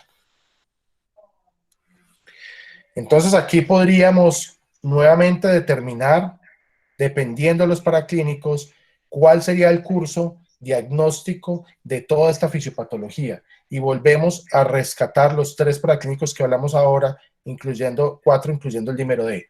Si ese paciente tiene una PCR mayor a 10, con ferritina mayor de 3000 y una procalcitonina menor a 0,5, lo más probable es que tenga una interleuquina 6 elevada y estos pacientes no tienen sobreinfección bacteriana. Probablemente estos pacientes se van a beneficiar de todo un mecanismo antiinflamatorio como son biológicos o corticoides.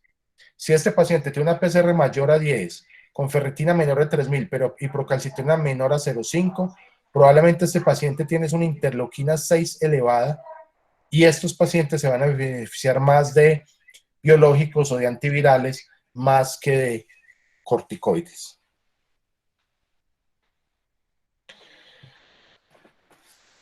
Viene dentro de todo este fenómeno, de toda esta fisiopatología, un concepto muy importante que es la respuesta inmune trombótica asociada al coronavirus. Y esto no es más que un aumento o activación de los linfocitos que genera una proliferación celular linfocitaria completamente descontrolada. Y esto lo que va a hacer gracias al interferón gamma en aumento es que haya una hiperactivación de los macrófagos. Por ende va a ocurrir un síndrome que se llama el síndrome macrofágico. Cuando existe el síndrome macrofágico, entonces puede ocurrir una de las dos siguientes situaciones. O este mecanismo o esta vía se va por la vía inmune o esto se va por la vía trombótica. Entonces, como dijimos ahorita, si el paciente va a elevar interleuquina 6 e interleuquina 1, este paciente va a tener fiebre, va a tener un síndrome hemofagocítico, o sea que va a tener linfopenia, va a tener leucopenia, probablemente va a tener anemia y probablemente va a tener trombocitopenia. Y va a haber un aumento de la ferritina. Entonces estos pacientes los vamos a encontrar ferritina elevada, LDH elevado, procalcitonina negativa y linfopenia. Pero si este fenómeno coge por el lado trombótico, estos pacientes van a tener liberación del factor activador del plasminógeno con hiperfirinolisis y va a haber aumento del dímero D, por ende estos pacientes van a tener riesgo de trombosis. O sea que claramente hemos metido toda la fisiopatología de esta enfermedad, vuelvo y digo, en 3 fenómenos: fenómeno inmunológico, fenómeno inflamatorio, fenómeno trombótico o fenómeno de sobreinfección bacteriana o por algún otro microorganismo. Por ende, hay que tratar de tener claro, esta situación para tratar de ofrecer un buen mecanismo a nivel de tratamiento. ¿Cuáles serían entonces los criterios de RITAC, diagnósticos? Sería un dímero D mayor a 1000, ferritina mayor a 500, un paciente que tiene disnea de rápida progresión, hipoxemia refractaria, un paciente que tiene fenómenos trombóticos como las lesiones cutáneas que vimos ahora y un paciente que está en shock. Seguramente este paciente que me presenta estos síntomas, perdón, estos marcadores de laboratorio y clínicos, seguramente este paciente lo primero que hay que descartar es un tromboembolismo pulmonar porque es lo más seguro que haya causado en este fenómeno trombótico. Dado toda esta explicación y todo este análisis que hemos hecho a nivel pulmonar, entonces el doctor Gattinoni, que es un intensivista que se ha dedicado a describir las lesiones pulmonares en el SDRA y en la sepsis, describió dos fenotipos pulmonares muy interesantes que son importantísimos para las personas que trabajamos en las unidades de cuidados intensivos y que ventilamos pacientes a diario. Hay dos tipos de fenómenos pulmonares o de fenotipos pulmonares, el tipo L y el tipo H. El tipo L se caracteriza por un pulmón que tiene baja elasticidad, es decir, tiene una compliance muy alta. Es un pulmón que no se distiende, muy poco elástico. Tiene una baja relación ventilación-perfusión en contra de la ventilación. O sea, este paciente tiene alteraciones de la ventilación, seguramente está muy hipoxémico, tiene un bajo peso molecular y tiene un bajo reclutamiento alveolar. Quiere decir que los pacientes con fenotipo tipo L se comportan como un SDRA, hipoxémico refractario, con baja elasticidad pulmonar, y seguramente estos pacientes me van a responder poco a PIP. Sin embargo, la conducta inicial sería ponerles PIP para saber si me va a mejorar o no. Arrancar con PIP evitando la lesión pulmonar aguda y siguiéndonos por la curva de flujo volumen y el punto de inflexión mínimo. Pero está el otro fenotipo que es el H, que se caracteriza por alta elasticidad pulmonar, y hay una derivación, un chun de derecha a izquierda, o sea, una alteración de la ventilación-perfusión en contra de la perfusión con un alto peso molecular y una alta reclutabilidad. Quiere decir que es un comportamiento muy similar al edema pulmonar. Y esto está dado probablemente por trombosis. Entonces, fíjense cómo es importante determinar esto, porque un fenotipo L me va a permitir a mí trabajarlo con ventilación mecánica, me va a permitir a mí trabajarlo con PIP, me va a permitir pronarlo para abrir unidades alveolares y me va a permitir probablemente usar corticoides para disminuir ese proceso inflamatorio. Pero fíjense también como un tipo H, entonces podría ser un paciente que tiene una hipoxemia refractaria que está debida a un tromboembolismo pulmonar, y seguramente ese paciente no se va a beneficiar de ventilación mecánica ni de PIP, sino que seguramente se va a beneficiar es de anticoagulación y de trombolisis en caso de que el paciente tenga un tromboembolismo pulmonar masivo. Entonces, es muy importante que tratemos de determinar cuáles son el fenotipo que el paciente está presentando en este momento.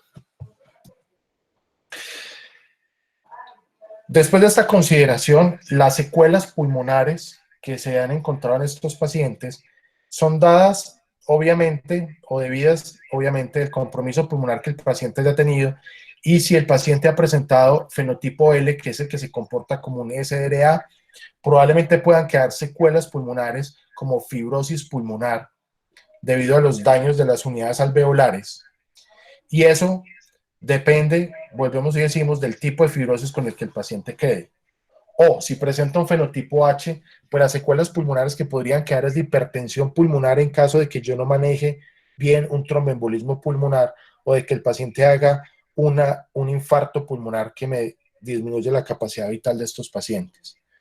En realidad, cuando hemos conversado con nuestros colegas españoles e italianos sobre la situación y les hemos preguntado por esto, ellos nos han contado que más o menos el 25 a 30% de los pacientes que han salido de cuidados intensivos han quedado con algún tipo de secuela pulmonar o cardíaca debido a la fibrosis o a la hipertensión pulmonar o a la falla cardíaca después de las miocardiopatías. O sea que sí es una enfermedad que podría dejar secuelas importantes en este nivel. Entonces, después de todo esto, pues nos vamos a preguntar qué vamos a hacer porque finalmente, pues algo debemos hacer. Hay un modelo que estamos estudiando, no está todavía avalado, pero que me parece muy importante tenerlo en cuenta porque evalúa 3 variables que nos van a permitir determinar según el puntaje cuál es la probabilidad de que este paciente progrese a falla respiratoria o a falla orgánica múltiple. Entonces, las 3 variables son la edad, el número total absoluto de linfocitos y la LDH. Dependiendo de eso me va a dar un punto y dependiendo de esos puntos yo clasifico a este paciente en un riesgo. 4 o 6 puntos estarían bajo riesgo, la probabilidad de que este paciente llegue a una falla respiratoria es menos del 10%, 7 9 puntos es un riesgo intermedio, la probabilidad de que me llegue a falla respiratoria es del 10 al 40%, o 10 a 13 puntos es un alto riesgo, la probabilidad de que progrese a falla respiratoria es mayor al 50%. Esto me podría servir a mí para determinar el tipo de tratamiento que voy a hacer. Es probable que estos pacientes que tengan 10 a 13 puntos, que tengan alto riesgo de falla respiratoria, yo deba ponerles toda una serie de medicamentos que vamos a hablar enseguida, dado que estos pacientes tienen altísima probabilidad de tener una enfermedad mucho más grave, diferente a los que tienen bajo riesgo, 4 a 6 puntos, en los cuales podríamos hacer un manejo más expectante y determinar, dependiendo de la evolución, qué tipo de tratamiento vamos a dar. Este es un modelo de puntuación que no está avalado todavía y no está publicado. Estamos en plan de estudiarlo y determinar de acuerdo a nuestros pacientes si realmente esto se correlaciona con la progresión o no, y de esta manera tratar de generar algún tipo de recomendación en cuanto al tratamiento. De tal manera que tendremos que evaluar durante el tiempo si este modelo sirve o no sirve y poder de acuerdo a esto generar algunos tipos de intervenciones mucho más tempranas. Entonces, de acuerdo a esto, los medicamentos que se han estudiado para el SARS-CoV-2, en realidad hasta la fecha no hay ninguna evidencia ni estudios grandes que nos permitan determinar cuáles son los medicamentos más efectivos contra esta enfermedad. Claramente sabemos que el paciente que cursa con un fenómeno trombótico hay que anticoagularlo y probablemente el paciente que tenga un tromboembolismo pulmonar masivo habrá que hacerle trombolisis. Pero realmente como medicamentos contra el virus no hay absolutamente nada demostrado hasta la fecha que nos permita determinar a ciencia cierta si usar uno u otro de los medicamentos es más efectivo o no. Por eso, pues hemos dejado esto a las diferentes escuelas y hemos tomado algunas decisiones de acuerdo a la fisiopatología que hemos evaluado y pues de acuerdo a eso es que estamos orientando el manejo o no del SARS. Hay algunos medicamentos que actúan inhibiendo las interleuquinas 6 o todos estos mediadores inflamatorios, como es el caso del tocilizumab o el sarilumab, que son los dos que tienen los estudios más grandes. Desafortunadamente nosotros estos biológicos no los tenemos en el país y realmente no podemos usarlos porque no tenemos la disponibilidad de los mismos. Serían medicamentos muy interesantes para todo ese mecanismo inmune e inflamatorio en el cual el paciente no mejora con corticoides y sigue con un compromiso severo. Sería interesante usar estos biológicos para disminuir esa respuesta inmunológica. Los otros medicamentos que ya actúan sobre la función de la membrana y la endocitosis, inhibiendo este mecanismo y por ende inhibiendo la replicación viral y disminuyendo la carga viral, es la cloroquina o la hidroxicloroquina. Dos de los primeros medicamentos que empezaron a ser estudiados desde el principio, pero que han gozado con pocos estudios. El estudio más grande que hay con estos de 199 pacientes en China, que realmente no nos aporta una casuística grande, pero que finalmente por evidencias y por la propia experiencia de nuestros colegas han demostrado que esto disminuye la tasa de replicación viral. ¿Cómo lo han demostrado? Tomando PCRs después del quinto o sexto día del tratamiento en el cual ha sido negativa, teniendo en cuenta que según la curva que les mostré ahorita, podría tener una PCR negativa después del séptimo día. Entonces no es claro si esta cloroquina o hidroxicloroquina realmente sí disminuye la carga viral, como nos han dicho sobre todo los chinos. Hay otros mecanismos que actúan, hay otros medicamentos que actúan sobre la inhibición de las proteínas, ya que inhiben las proteasas, hacen una proteólisis y por ende se disminuye la cantidad de proteínas que son estructurales de la membrana, como son los medicamentos que utilizamos para el VIH, el lopinavir, ritonavir y algunos como el darunavir y atazanavir. Estos medicamentos lo que hacen es inhibir las proteasas, por ende no va a haber proteínas en la membrana, en la cápsula, y al no haber proteínas, pues este es un virus que va a ser un virus desnudado, o sea, que no va a tener una cápsula viral completamente fuerte, llena de proteínas, y va a ser mucho más fácil y mucho más lábil a diferentes circunstancias del medio. No obstante, todos los estudios avalan el uso del lopinavir ritonavir, ya que no hay una casuística grande que finalmente determine si este medicamento si es efectivo o no. El fin de semana en el New England Journal of Medicine salió un artículo publicado en el cual el uso del lopinavir ritonavir en unos pacientes en una casuística en China no mejoró para nada el desenlace de estos pacientes, no disminuyó la mortalidad y no disminuyó la estancia hospitalaria en las unidades de cuidado intensivo. Por ende, uso del lopinavir ritonavir por ahora sigue siendo una duda para el manejo de estos pacientes.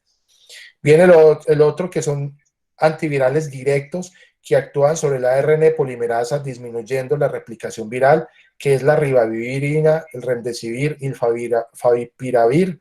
De estos, el remdesivir es el que más ha mostrado efectividad en los estudios chinos, italianos y españoles, y de hecho en la casuística de los españoles es el medicamento que más efectividad ha dado en el control del virus. Desafortunadamente nosotros tampoco tenemos remdesivir en nuestro medio, por lo tanto no vamos a tener la forma de usarlo por ahora, pero sería el medicamento de elección en caso de que todo paciente con COVID estuviera hospitalizado o estuviera en la unidad de cuidados intensivos. Entonces, según este orden de ideas, vamos a tratar de coger esto en tres escenarios. El primer escenario es la persona que está asintomática o que tiene síntomas leves.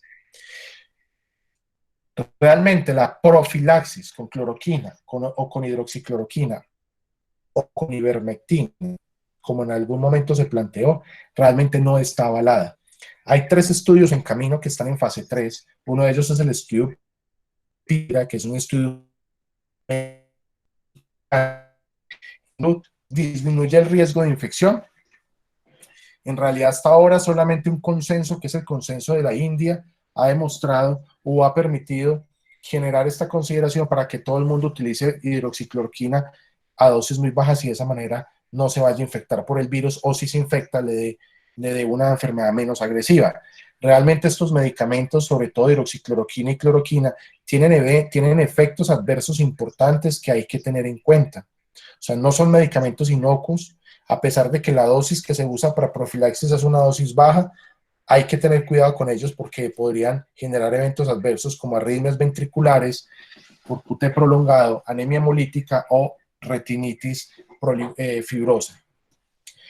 Entonces, el doctor Paul Marie, que es un intensivista que le ha gustado mucho el estudio de la inmunomodulación de sepsis, ha recomendado una profilaxis que yo también la he recomendado en todas las personas, y es iniciar el consumo de vitamina C, 500 miligramos cada 12 horas, con zinc, aquí pone 75, pero otros estudios ponen de 40 a 100 miligramos al día, melatonina 0.3 miligramos al día, y vitamina D 3.000 a 4.000 unidades al día.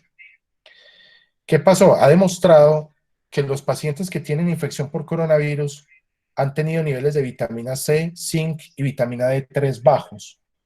Lo que no sabemos es si la disminución de estas vitaminas y estos minerales están determinados por la infección o si la disminución de esto es un factor de riesgo para que uno se infecte.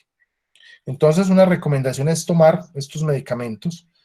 Digamos que no podemos hablar de profilaxis con esto, ni vamos a pensar que tomar vitamina C, zinc, melatonina y vitamina D3 disminuya o no nos vaya a dar coronavirus. Pero lo que sí es claro es que esto mejora el sistema inmunológico y seguramente nos va a coger mejor preparados en caso tal de que tengamos una infección por este virus. Realmente el doctor Paul Marie lo recomiendan personas mayores de 60 años con algunas comorbilidades. Sin embargo, como opinión personal, lo estamos recomendando en la mayoría de las personas, incluso en el personal de la salud, para tener un sistema inmunológico más fuerte. Si este paciente tiene síntomas moderados, en donde ya yo tengo que hospitalizarlo, pues voy a utilizar el mismo cóctel. Voy a iniciar enoxaparina como tromboprofilaxis de 40 a 60 miligramos. Es fundamental. El inicio de esta enoxaparina es fundamental para evitar la formación de trombos, a menos de que esté contraindicada. E iniciamos soporte de oxígeno, que puede ser oxígeno alto por cánula alto flujo, teniendo en cuenta que el oxígeno por cánula de alto flujo se indica en pacientes donde estén hospitalizados con habitaciones con presión negativa, dado que el alto flujo y el soporte ventilatorio no invasivo CPAP puede generar múltiples agresores al ambiente. Entonces, utilizar cánulas de alto flujo se podría hacer sin ningún inconveniente y es una medida que seguramente va a evitar muchas intubaciones porque el alto flujo está demostrado que permite el reclutamiento alveolar y mejora el intercambio alveolo-capilar de oxígeno. Entonces, el alto flujo es una buena medida para considerar en estos pacientes que tienen hipoxemia y seguramente a las 6 horas habrá que evaluar si este paciente mejora la hipoxemia y mejora su trabajo respiratorio, porque la recomendación es que si no mejora en 6 horas, este paciente debe ser llevado a intubación y a ventilación mecánica invasiva para evitar la fatiga muscular y la anaerobiosis que se pueda generar. Si yo ya tengo un paciente en la unidad de un paciente que está crítico, entonces debo pensar en iniciar alguno de estos medicamentos que mencionamos anteriormente, cloroquina o hidroxicloroquina, a las dosis que ustedes están viendo ahí.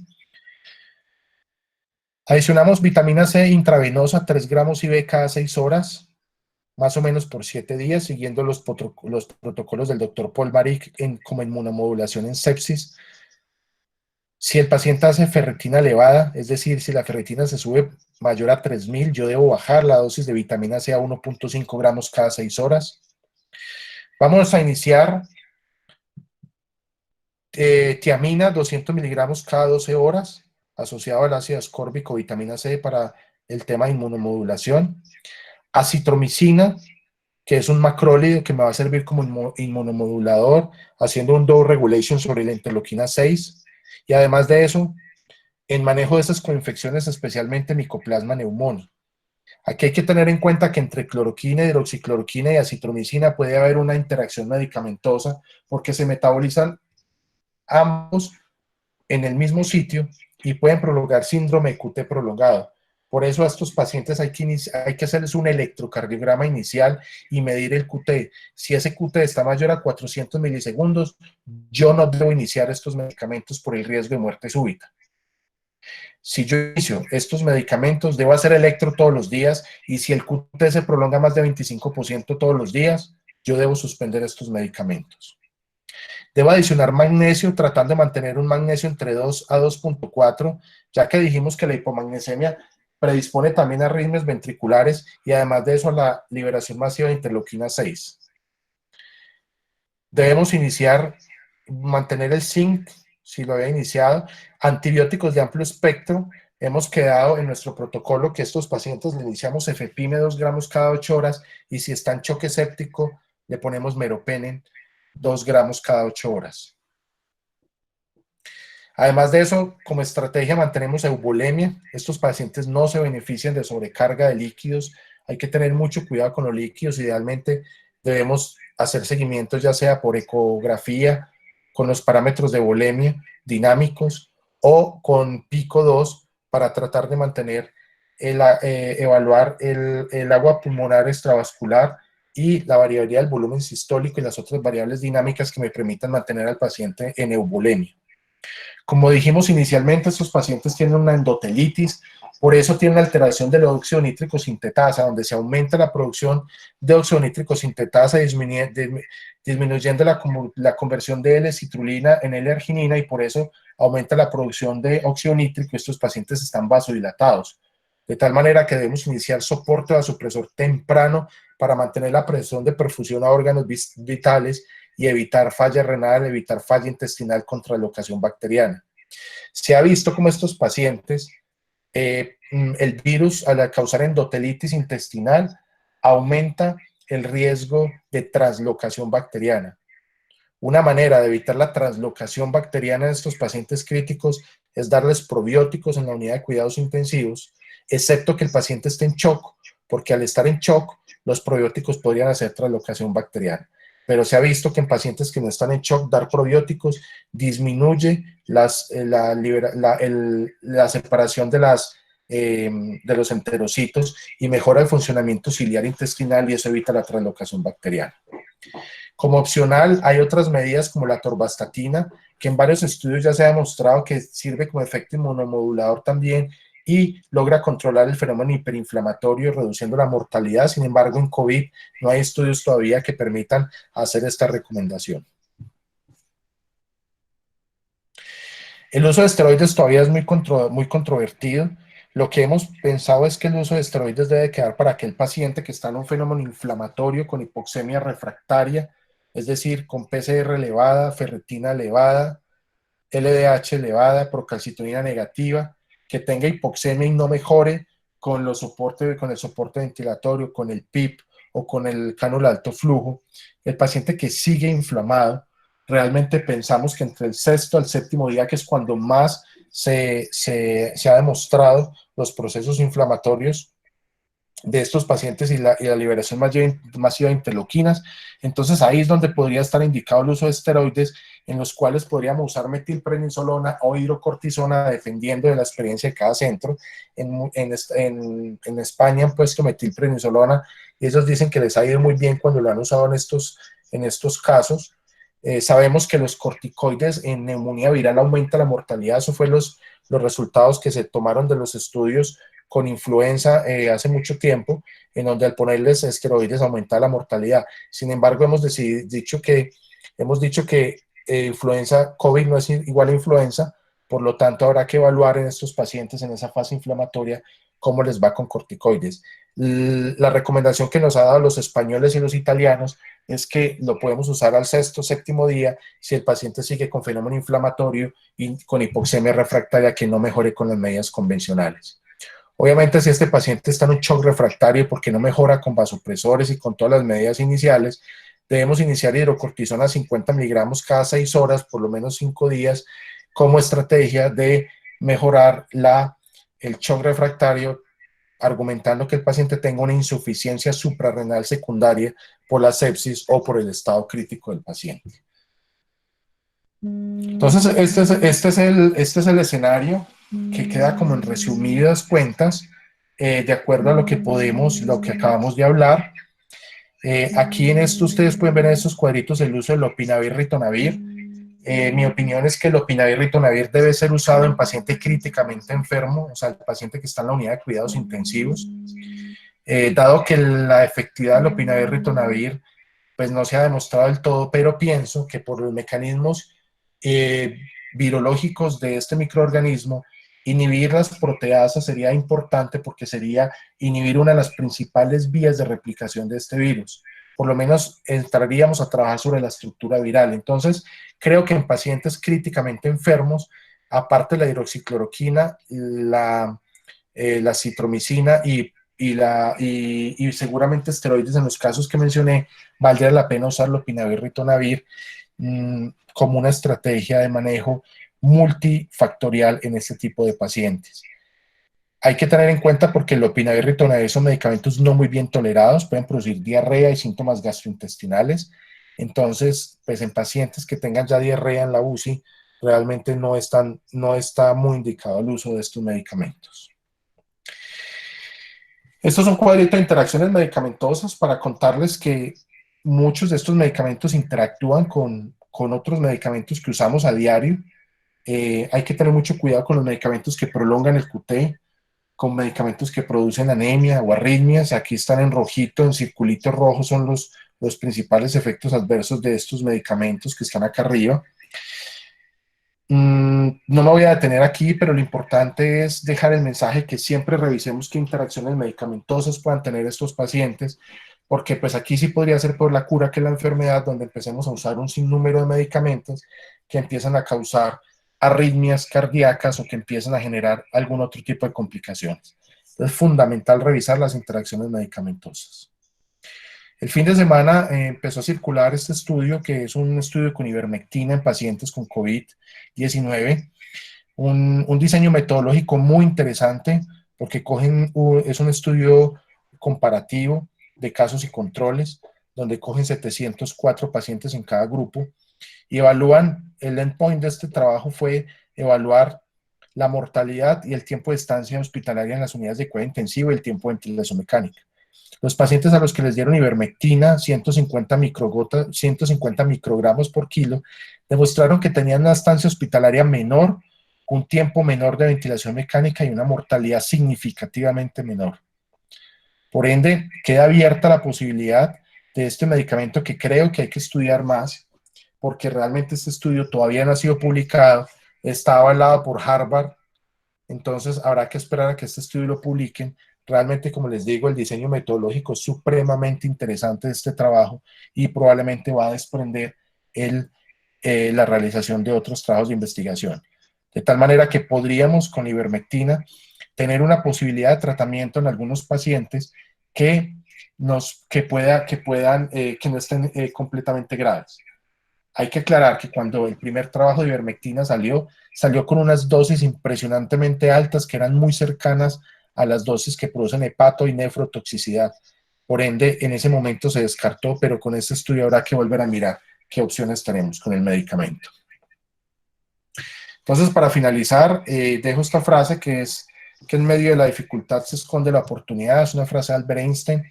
Creo que se genera todos los días una oportunidad de conocimiento. Hemos aprendido mucho sobre esta enfermedad, seguiremos aprendiendo. Esto semana a semana es dinámico y va cambiando de una manera impresionante.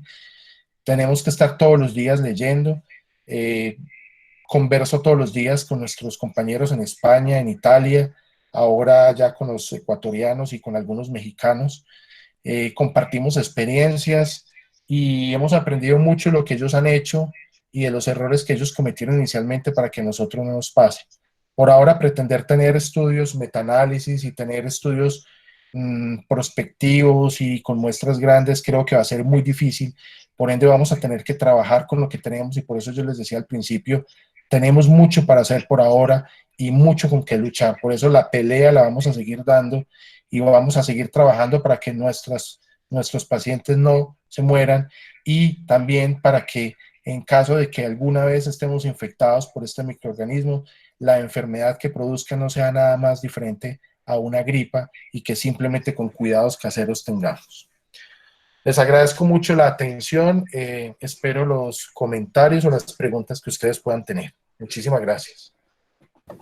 Bueno, doctor, aquí ya he recopilado algunas de las preguntas que han hecho. Por aquí hay una de Andrés Mauricio Leighton, dice, ¿el paciente debe tener el tapabocas con el filtro hacia adentro y si tiene utilidad?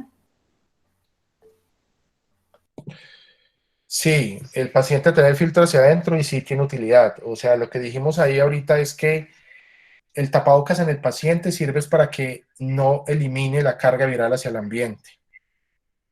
Es muy importante eso, muy importante que cuando el paciente se ponga el tapabocas tenemos que estar pensando es que él no está eliminando esas gotas que estábamos viendo ahorita. Por ende, en el ambiente va a quedar menos carga viral. Entonces sí, claro, es fundamental el tapabocas, hay que ponerse.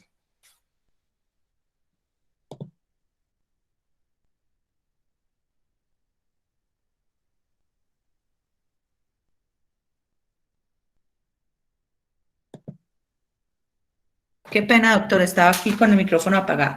¿Cómo se puede considerar que el COVID-19 compromete el grupo M de los eritrocitos si las series apenas identifican el virus en el 1% en sangre de los pacientes infectados? Esta es una pregunta de Giovanni Vergara. Márgara, qué pena, ¿me la puedes repetir que no escuché, se te cortó y no escuché? ¿Cómo se puede considerar que el COVID-19 compromete el grupo HM, no sé si es así, de los eritrocitos, si las series apenas identifican el virus en el 1% en sangre de los pacientes infectados? Okay. Bueno, el compromiso del grupo M realmente no está completamente demostrado. Fue algún trabajo, fue alguna opinión de un científico en el cual encontró en los pacientes con anemia y con hipoxemia refractaria, una de las teorías que él dio era que había un compromiso del grupo M y que por eso se generaba porfirinas. Realmente eso no es una teoría completamente avalada. Como lo dije en la diapositiva, es una hipótesis que se está trabajando. Se está evaluando las cadenas de la hemoglobina para determinar realmente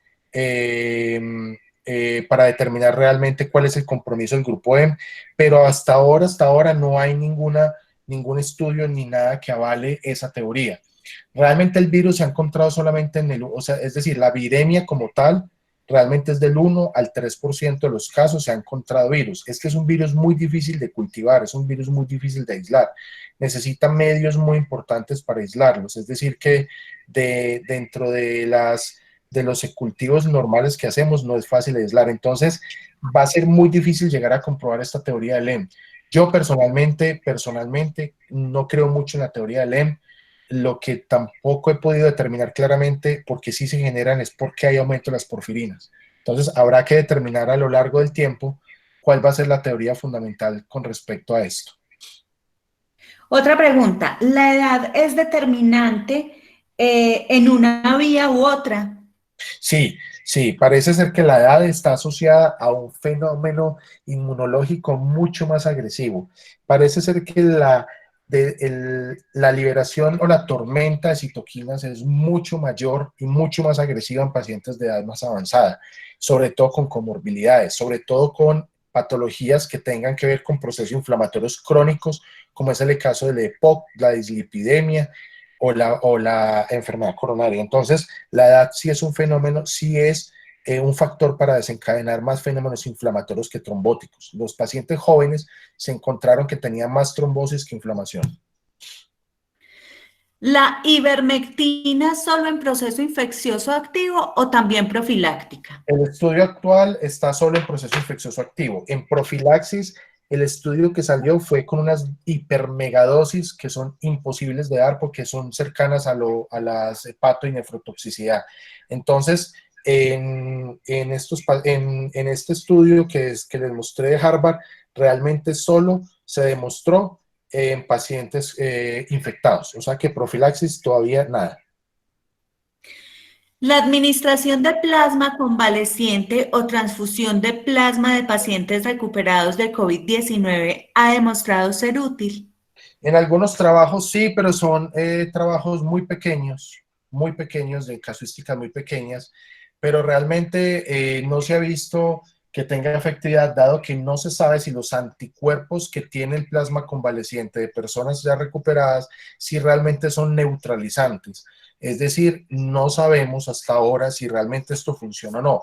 En los algoritmos, como última opción, está poner plasma convaleciente o utilizar células mesenquimales, pero realmente hasta el momento no hay estudios que avalen y que digan realmente que el plasma convaleciente es completamente efectivo. Bueno, no sé si los asistentes que quedan tienen alguna otra inquietud.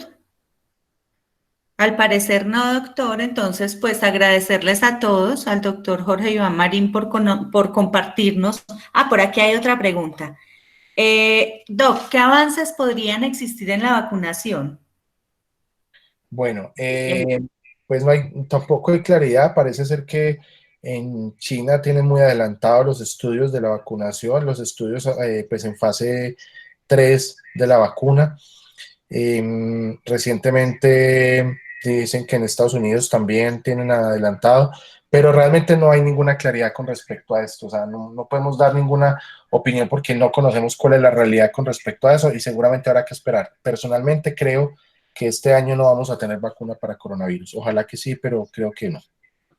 Bueno, doctor, por aquí hay otra. ¿Se debería pronar al paciente con cánula nasal de alto flujo y pronar al paciente no ventilado? Si es así, ¿con qué intensidad horaria se debería realizar? Sí, los españoles demostraron, de hecho hay un estudio reciente publicado en el Critical Care sobre ventilación en prono con cánula nasal y los resultados fueron magníficos. En España lo hacen, en España ponen los pacientes con cánula alto flujo y los pronan mínimo 6 horas. Y los resultados son muy buenos, realmente tienen una efectividad muy interesante. Yo recomendaría pronar con pacientes con alto flujo. Y si no están con alto flujo, realmente también se ha recomendado pronar los pacientes mínimo 6 horas, es decir, 6 de prono por 6 de supino, estar intercambiando de esa manera para que el prono beneficie el reclutamiento alveolar posterior. De hecho, en casa, pacientes que están en casa y que tienen saturaciones limítrofes, podríamos usar ventilación prono preventiva. ¿Cuál es el compromiso inmunológico en los pacientes jóvenes que están muriendo sin comorbilidades? Bueno, estos pacientes, la mayoría de los jóvenes que han fallecido, a ver, la mayoría no, muchos de estos pacientes han muerto por tromboembolismo pulmonar, por fenómenos trombóticos, y los otros han fallecido por un SRA, por una respuesta inflamatoria exagerada a la interleuquina 6 que lleva a SRA y a fibrosis pulmonar con hipoxemia refractaria. Entonces, claramente, el mecanismo o el mediador que está no es posible determinarlo en este momento, pero sí sabemos que estos pacientes han muerto por SRA y por disfunción orgánica múltiple, seguramente por la hipoxia refractaria. Y los otros pacientes han fallecido por tromboembolismo pulmonar. ¿Se ha pensado en Colombia en estudios con autopsia en paciente que fallece por COVID? Que yo sepa, no. Que yo sepa, no hay por ahora ningún estudio que se esté pensando en hacer con autopsias. Creo que pensar es complejo en esto porque someter a las personas a una autopsia, pues esto podría generar alto riesgo de contaminación. Yo creía que hasta que claramente no conozcamos la forma de transmisión de este virus y tengamos completa seguridad sobre eso, creo que no van a salir este tipo de estudios. En Italia hicieron 40 necropsias donde encontraron algunos pacientes con pulmones sanos y otros pacientes con pulmones completamente deteriorada su arquitectura. Entonces, creo que por ahora nosotros no estamos en ese plan. Doctor, ¿algún manejo recomendado para pacientes ambulatorios con prueba positiva? No, salvo enseñar los signos de riesgo y de la consulta rápida. Bueno, el cóctel que recomendamos, la vitamina C, vitamina D y zinc, yo creo que mantener una buena hidratación y una buena deambulación por su casa para evitar formación de trombos. De lo contrario, no hay nada recomendado. Listo, doctor. Ahora sí, yo creo que hemos solucionado todas las preguntas. Por aquí hay otro. Plasma leucoredúcido convaleciente en paciente críticamente enfermo.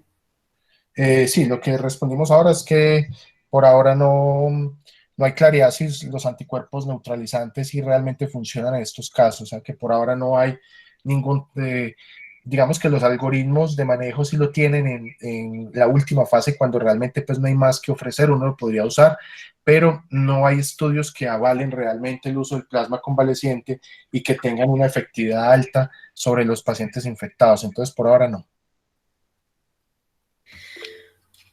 Bueno, a todos muchas gracias, doctor. Pues aquí llegan muchas felicitaciones y el agradecimiento para usted por este espacio de aprendizaje para todos. Les agradecemos mucho a todos ustedes. Próximamente pues les estaremos compartiendo el link para que puedan tener acceso a la charla que estuvimos grabando durante todo este rato. Feliz noche, muchas gracias para todos y un buen descanso. Muchas gracias y una feliz noche para todos. Y bueno, seguimos en contacto. Mil gracias, Margarita, y gracias a todos. Hasta luego. Hasta luego, doctor.